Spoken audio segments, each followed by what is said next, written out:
So the Sony State of Play was actually good for once. Concord is no more, unfortunately. Horizon Zero Dawn Remastered is weird. Ubisoft actually does something amazing, and at the same time, they're in big trouble. We'll get into that. Minecraft is doing something really stupid, and console sales figures are out revised, and I have some thoughts. These are the stories today on the Console Wars podcast.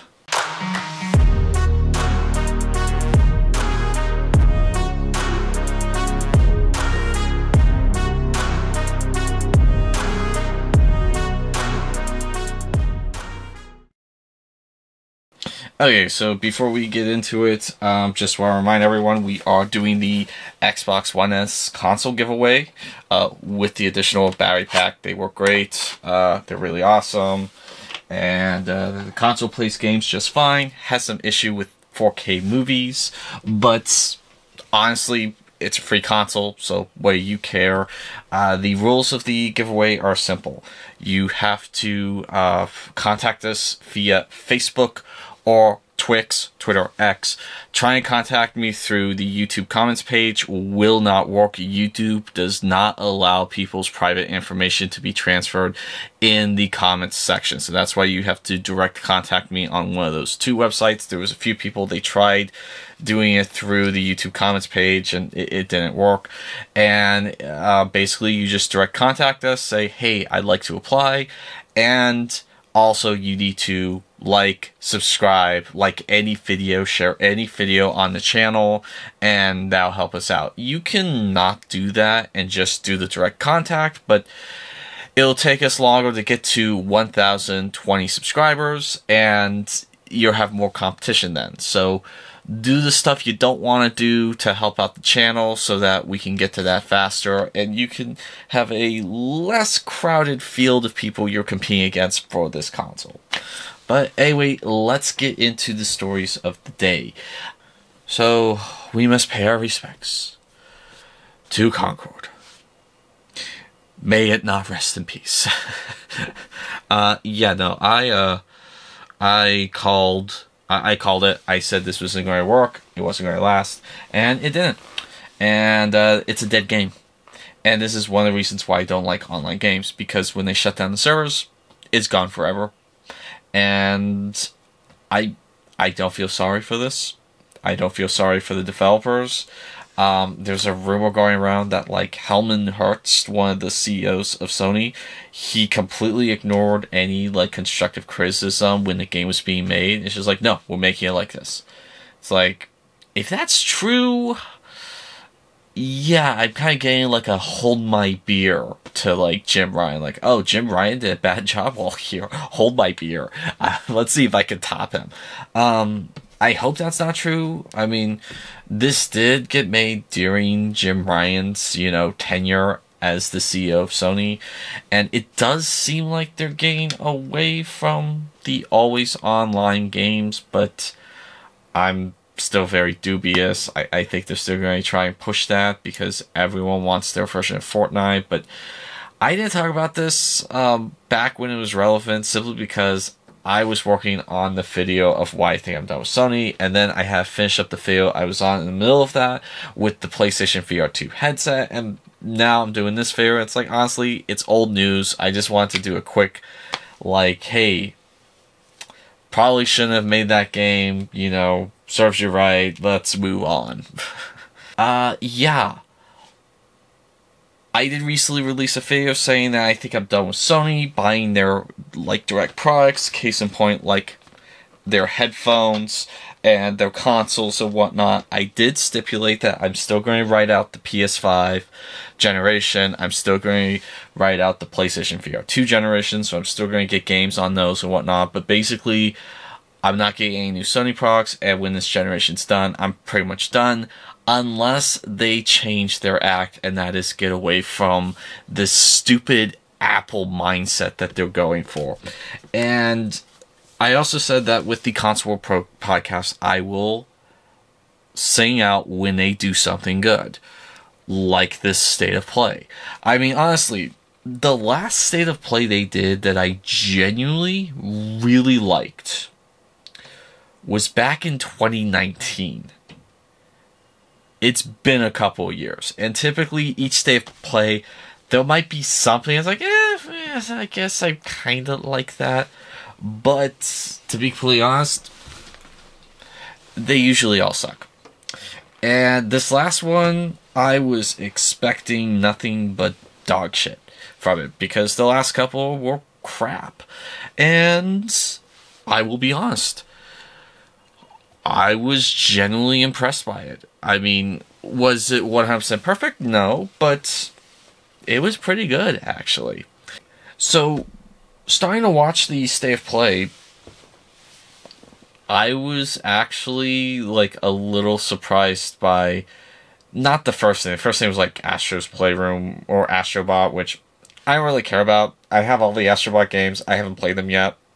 So, I wasn't really excited about Astrobot. If I do get it for free, I'll eventually review it. I have nothing against Astrobot. It's just, it's not my cup of tea.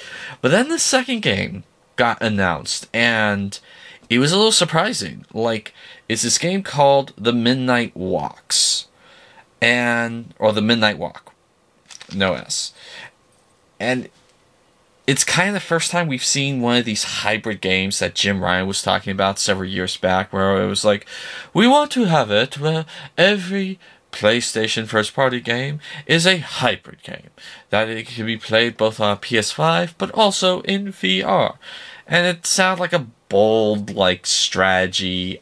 No one really thought it was actually going to happen with, like, the next God of War, the next Ghost of Tsushima, the next, Sony first-party game. But we now have a hybrid game, and it's called The Midnight Walks, and you can play it on the PS5, or you can play it in PlayStation VR 2. And watching this, I was kind of like doing, like, the little girl, I was kind of acting like the little girl from Ant-Man, where she's like, it's hideous! I love it. I was kind of getting there because, like, part of me was like, ugh, this looks like weird and wrong in all the worst ways. I can't stop watching it though.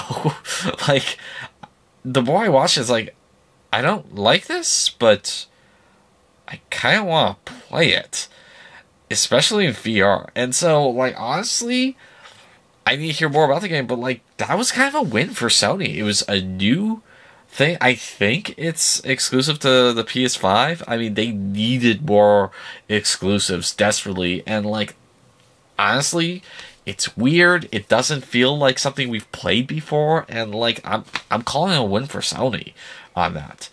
And then there was another trailer for this weird, like, surreal adventure horror sci-fi thing called Hell Is Us. I know nothing about it, but again, it's like, kind of interested. I want to find out more about it. So, the show's not even half over. It's like, what the hell is this, Sony? Like, you're kind of giving us some hope for your upcoming games. Like, when's the other dime? When's the other shoe going to drop, And then they showed a trailer for Metro Awakening again, which is a VR game I was kind of excited about.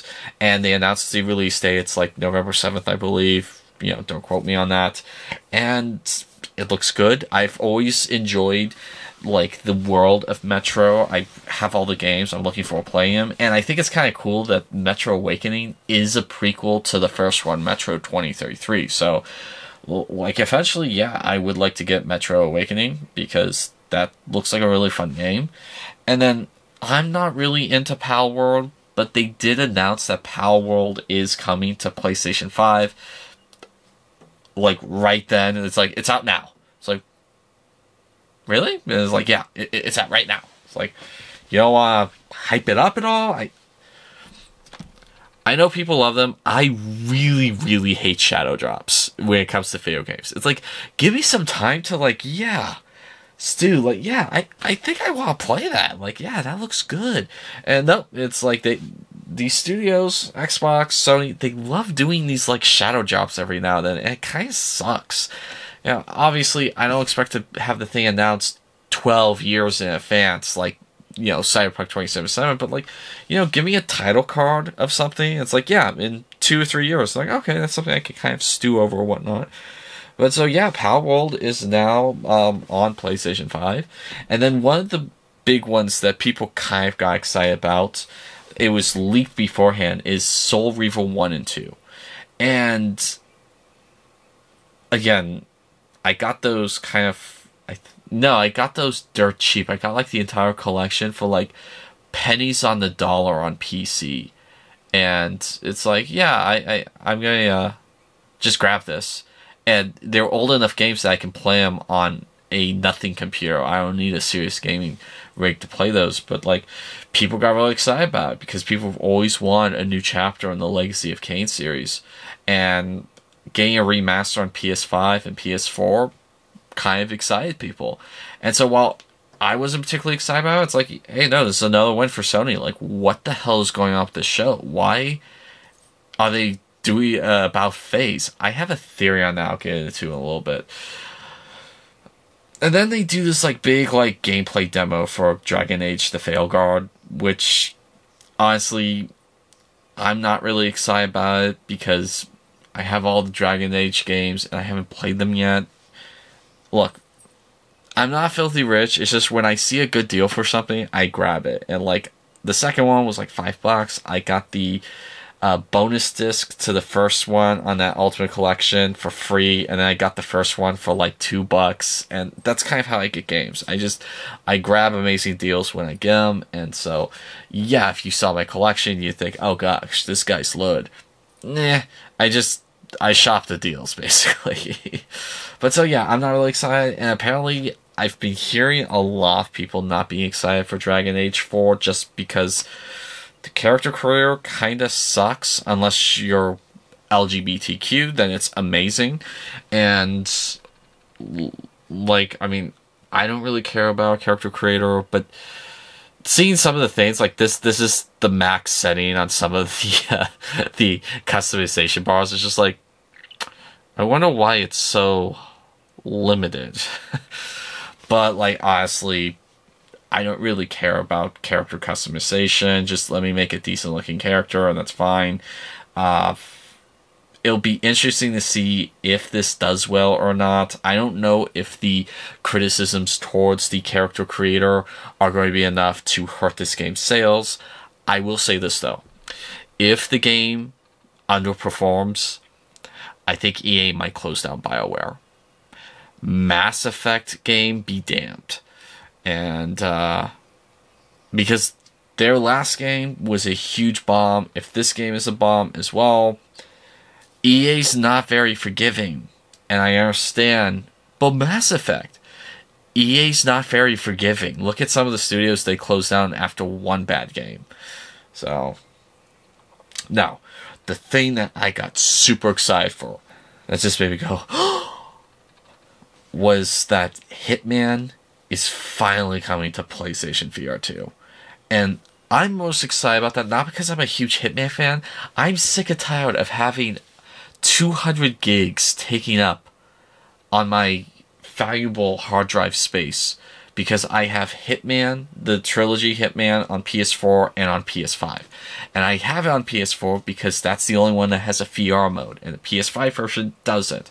This was one of the issues I was talking about with my PlayStation VR 2 video. Go check that out, please. Is that because it wasn't backwards compatible, I was having doubles of a lot of games. I had 2 No Man's Skies. I had 2 Pistol Whips, 2 Hitman World of Assassinations. I had 2 of everything.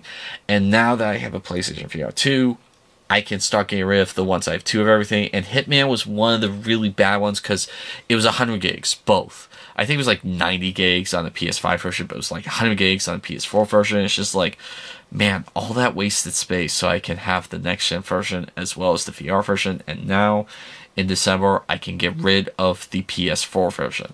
And, like, I've played the PS4 version. It's a lot of fun, but it's also janky because it's very limited in the controls. And now, you'll be able to dual-wield stuff, have 2 thumbsticks, and, you know, be able to move more naturally in the game. Also, it should look a lot better. And so, yeah, I'm really excited. It's unfortunate there's a $10 upgrade path for people who have the PS5 version, but At the same time, it's a necessary evil. They need to make money off it, and $10, I don't mind spending $10 to free up 100 gigs. And then I'll get on with the other stuff in the show, but like the next thing is the Horizon Zero Dawn Remastered, and I gotta talk about some parts of that.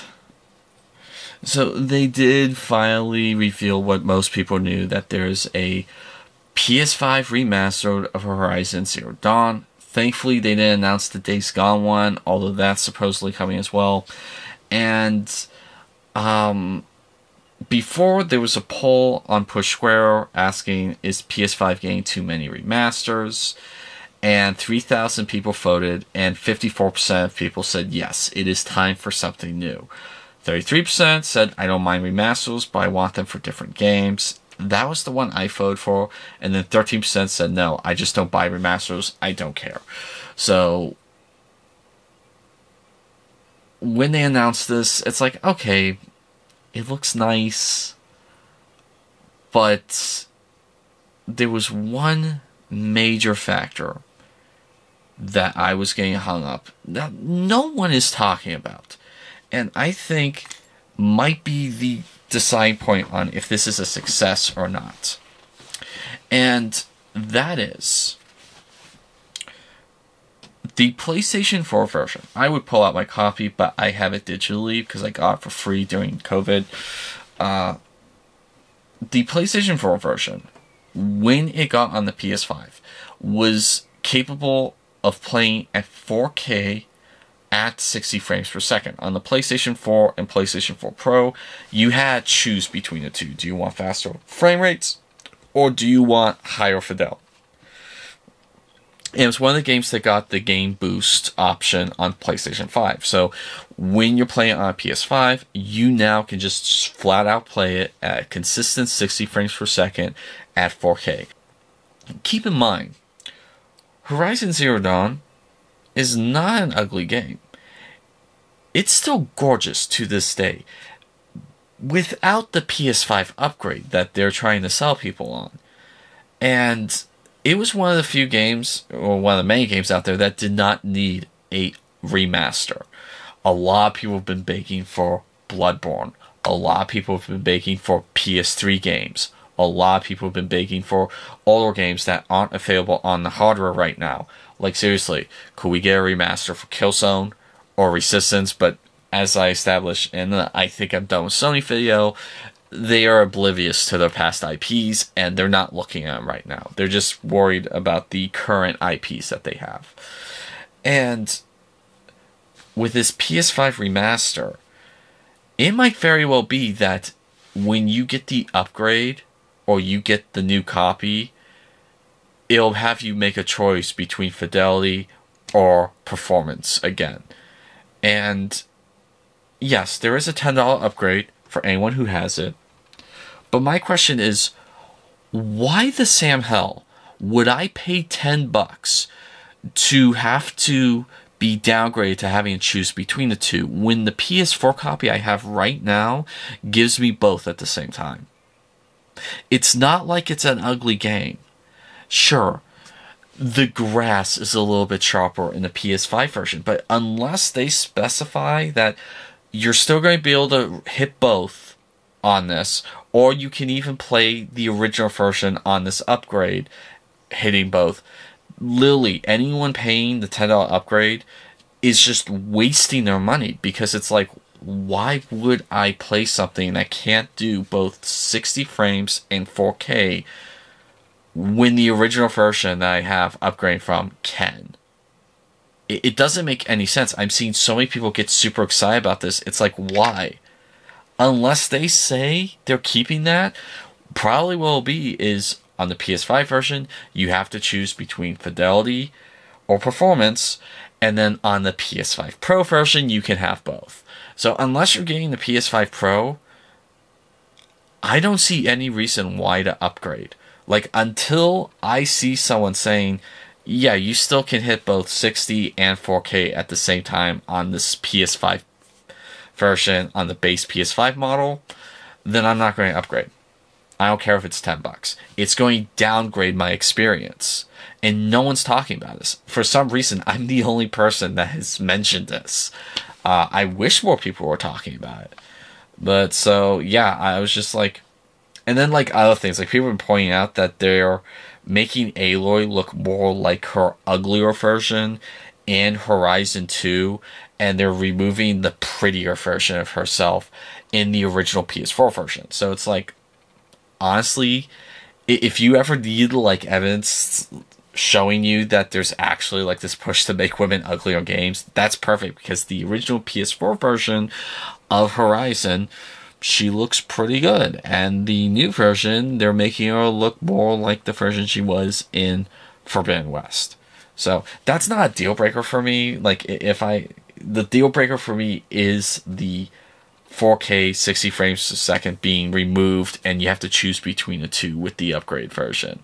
So this brings me on to, like, kind of the whole remaster thing getting out of hand. I mean, I laughed so hard when they announced that they were remastering The Last of Us Part 1 and Part 2, because it's like the PS3 version of The Last of Us is still, like, one of the best looking games around. And then they re-released it on PS4, which made sense because PS4 was not backwards compatible. But the PS4 Remastered is backwards compatible on the PS5. There was no need to have a remastered, and yet they did it. And it's just like absolutely ridiculous. And then they did it again for the Part 2. It's like, seriously, corporate wants you to find the difference between these two images. There is no difference. And it's like, okay, the grass is slightly sharper in the image. Wow, I'm going to pay $60 so that my grass is slightly sharper. And like, some of these remasters are just getting out of hand. I don't think we need a remaster for Until Dawn. The original one looked amazing. Now, a remaster, or technically it's a remake, that I thought made perfect sense: Resident Evil 2, Resident Evil 3, and Resident Evil 4. Very controversial opinion. I thought the original Resident Evil 4 looked like ass. Okay? I did not like how it looked. The opening level in the village, the atmosphere was amazing, but when it came down to character models and, you know, just, I thought it looked terrible. And the new Resident Evil 4 looks pretty good, I gotta admit. And so, like, with some of these older games from previous generations, remasters make sense. Like the Soul Reaver 1 and 2 remaster makes perfect sense. The only way to get this right now is on PC. There's people, they don't like PC, and so yeah, we're remastering it and putting it on PS5. Perfect sense. I applaud that all day long. But seriously, I do not need a remaster to Star Wars Jedi Fallen Order. I do not need a Starfield remaster. I do not need a remaster to Dying Light 2 or Doom Eternal. Okay? Those games look fine. They play fine on my console. Okay? Death Stranding does not need a remaster at all. Okay? But Sony, they love, like, just re-releasing the same shit. It's like, how long before we get a remaster again for The Last of Us Part 1? Because I promise you, they're going to try and remaster that shit again. And then after that, there was like this quick little thing on the PS5 Pro. I kind of felt like it was an attempt at reselling again because the first video did so well. And Mark Cerny mentioned, we're going to show you some more games that are going to be enhanced with it, plus some you have not heard of before. And it was weird because we didn't get but one new game mentioned after the montage. And the one new game that was mentioned did not say footage captured on a PS5 Pro, which I really appreciated. I was terrified we were going to see that. It's like, all footage captured on PS5 Pro. It's like, oh yeah, that's real nice. How's it look on a freaking PS5? And thankfully, the game that was announced after that said footage captured on PS5. It's like, yes, thank you. I don't mind if you're showing me footage captured on PS5 Pro, but show me the footage captured on PS5 as well. And the footage for that game was Ghost of Yotei? Yotei? Yotei. I don't know how to pronounce it. I'm not Japanese. I'm not trying to be, antagonistical to anyone who is Japanese. That's the best way I can pronounce it. But they finally announced the sequel to Ghost of Tsushima, which I think I'm pronouncing that right. And, look, I'm not the biggest fan of Japanese culture, okay? I mean, I don't hate it, but I'm not the biggest fan. But I actually enjoyed Ghost of Tsushima. The couple of hours I actually played of it. I stopped playing it just because I got sidetracked with other things. I do need to finish that up so I can do my review on that game. I'm currently playing the PS5 version. I know that was the PS4, but there's an upgrade that I got. And from what I've played, yeah, I actually have been enjoying it. And, it's been a solid game. I like Sucker Punch. They do good work on all their stuff. And so when I saw this trailer, it's like, yeah, good. I'm liking what I'm seeing. And that was the end of the Sony State of Play. And honestly, absolute win for Sony. They needed this desperately after the terrible PlayStation 5 Pro reveal. Just seriously, Sony was just not in a good place. They needed a win, and I thought this entire State of Play was a win. Now, there's been some controversy around the game because of the lead actress. Some people have been saying that she's an activist and that she's done some really questionable things and decisions and protests. And honestly, with me, if she's not writing the game and she's just acting and letting her facial model for the game, I really don't care.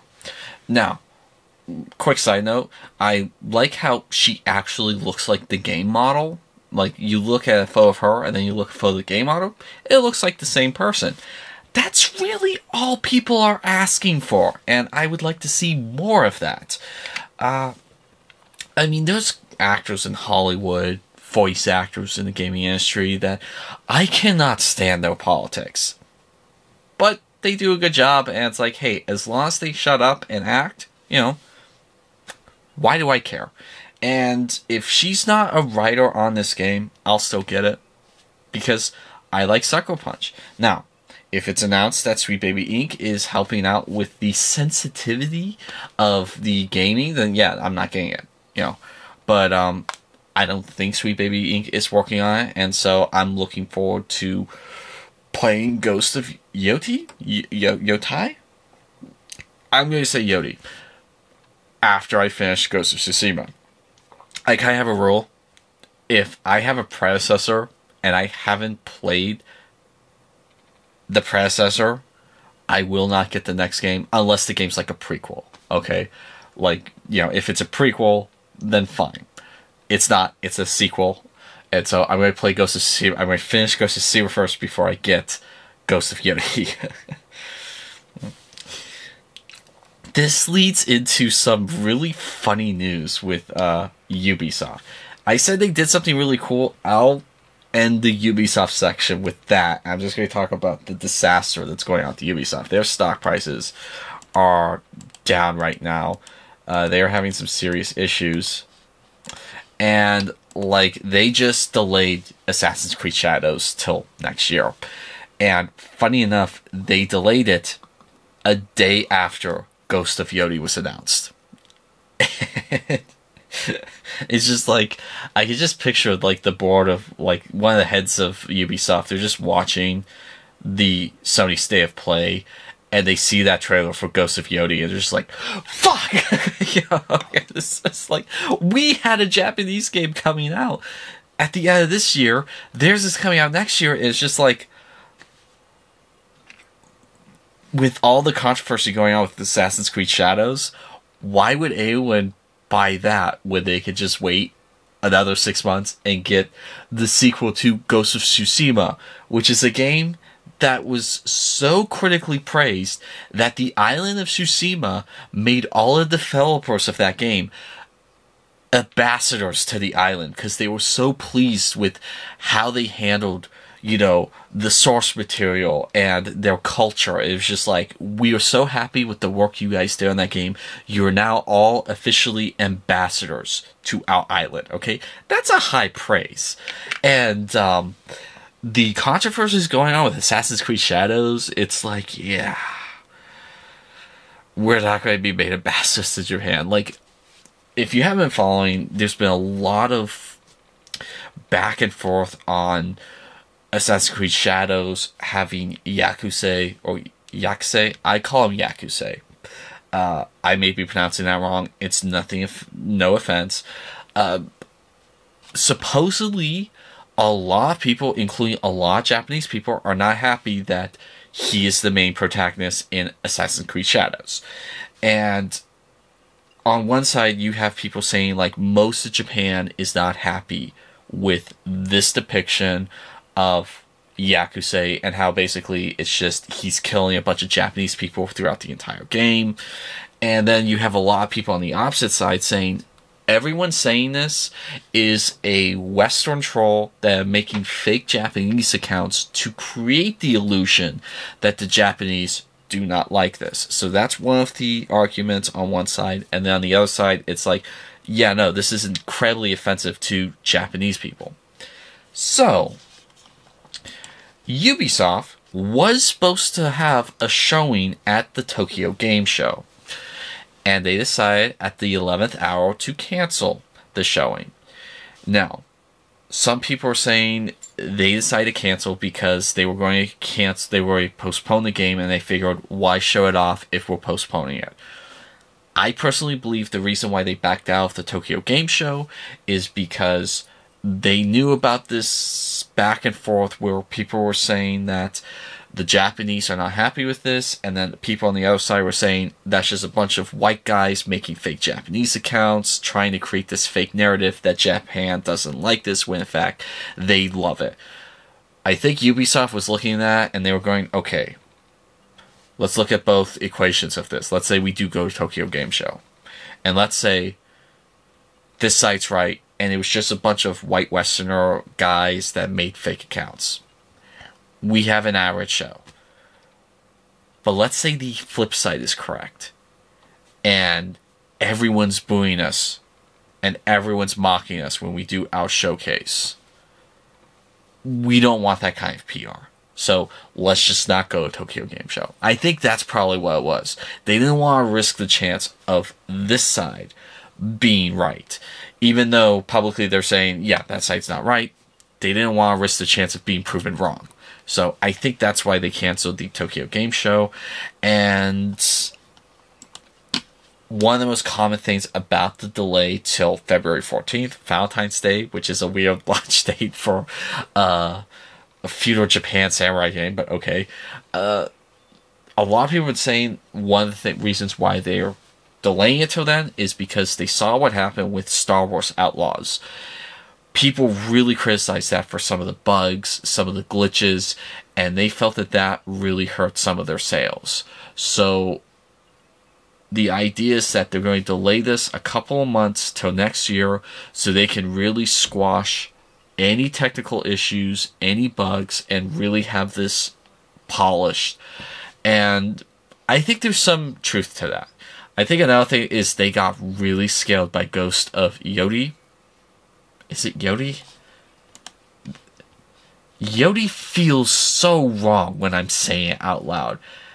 Yotei. It seems like it's pronounced Yotei. Anyway, I think they got really scared by the Ghost of Yotei. And it's like... But also, I think that's also a reason as well. They want to make sure that there's no serious game-breaking bugs like there were on Star Wars Outlaws. Because Star Wars Outlaws, they themselves said the sales were softer than expected. So the sales were disappointing. You know, it's corporate talk. And so their stocks are in the gutter. I don't know if Assassin's Creed Shadows is going to fail. It is an Assassin's Creed game. It's a huge franchise. I've stated before, I'm not getting it because I have like 15 Assassin's Creed games I have yet to play. I have no business buying this. It's same thing with Dragon Age, and same thing with any other game, that if I have like multiple sequels of something, I have no business buying another one. So that's why I'm not getting Assassin's Creed Shadows. Once I play all those, I may. As long as Sweet Baby Inc. is doing nothing with it. But you never know with that company. Like, it's always after the game releases when you find out that they worked on something.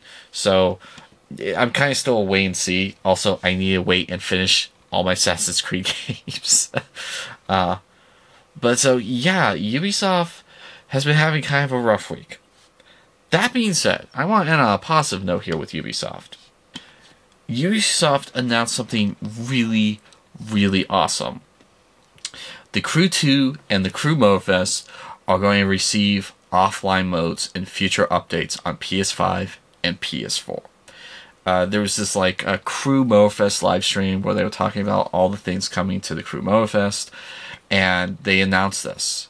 And I got insanely excited because I was very pissed off when they announced that the Crew 2 was going to be playable offline, and then on launch day it's like, oh yeah, no, the Crew 2 needs a constant online internet connection. And playing through the game, it's like you're playing against AI bots. There's absolutely no reason why that game needs to be online only. And when I heard this, like, okay, awesome. I'll grab it when it happens.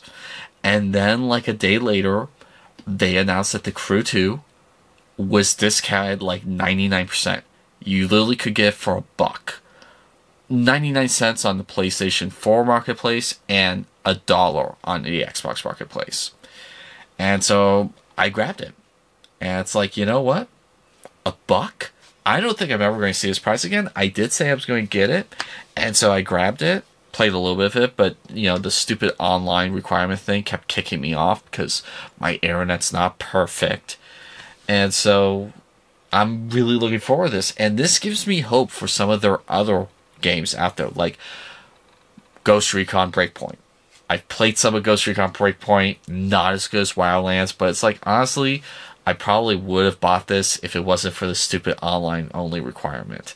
And this news gives me hope that when they finally stop the servers for Breakpoint, they might make that playable offline.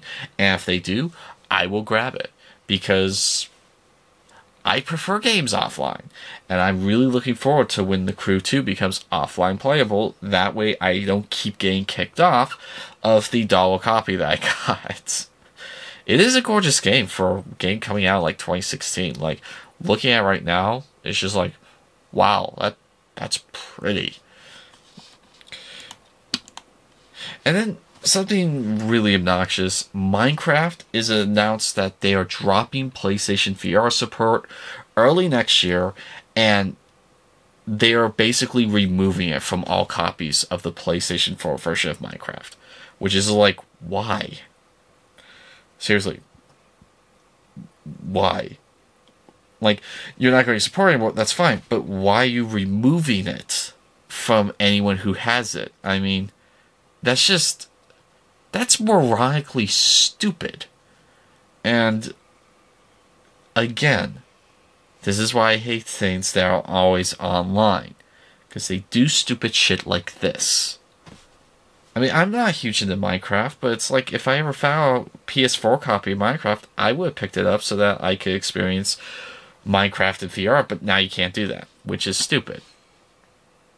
I don't have anything more to say on that. It's just, you know, if it's the price of losing Minecraft VR and getting Hitman PSVR 2, I guess I'm happy, but this sucks for anyone who's been loving Minecraft in VR.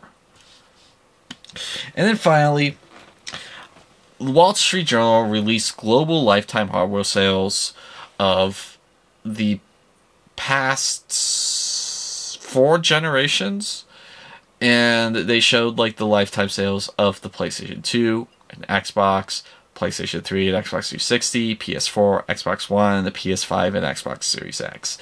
And automatically it was just like, okay, this is bullshit.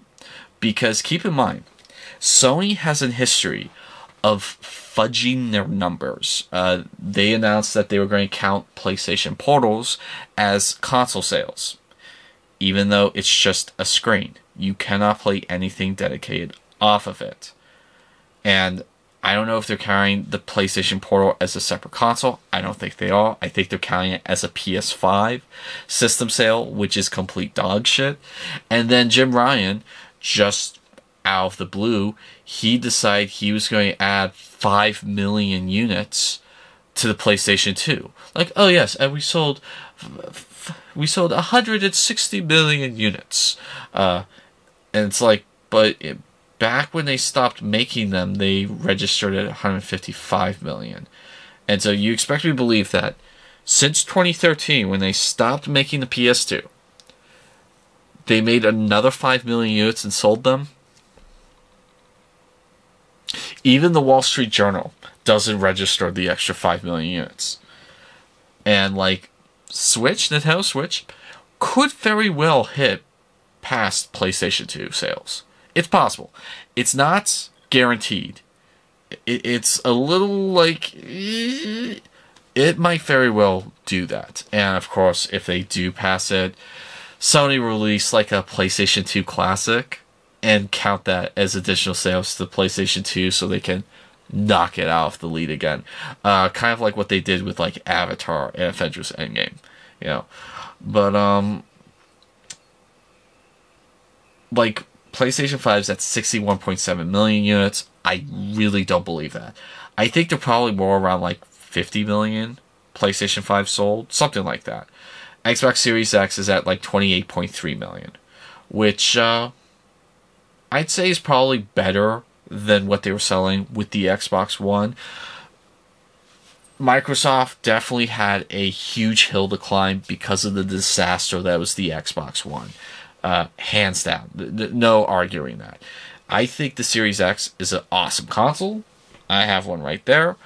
I've been kind of enjoying it a little bit more than my PS5, but PlayStation 5 has the love of the PlayStation 4 on their side. And the PlayStation 4, in my opinion, is one of the best consoles ever made. And so I think these numbers are not accurate. I think Sony has been fudging their numbers for a long time. There's a history of them doing really seedy, cruddy tactics when it comes to announcing their console sale numbers. And, I mean, hell, I don't even know if Xbox is completely innocent. I mean, what if they've only sold 20 million units? I don't know. I haven't seen them doing the blatant shit that Sony's been doing. So, I'll just say that. So anyway, that's been this week's episode of the Console Wars Podcast. What do you guys think of the stories we've talked about? Say off in the comments down below. My name's Christopher Connell with 11 Hour Reviews, and that will be all for today.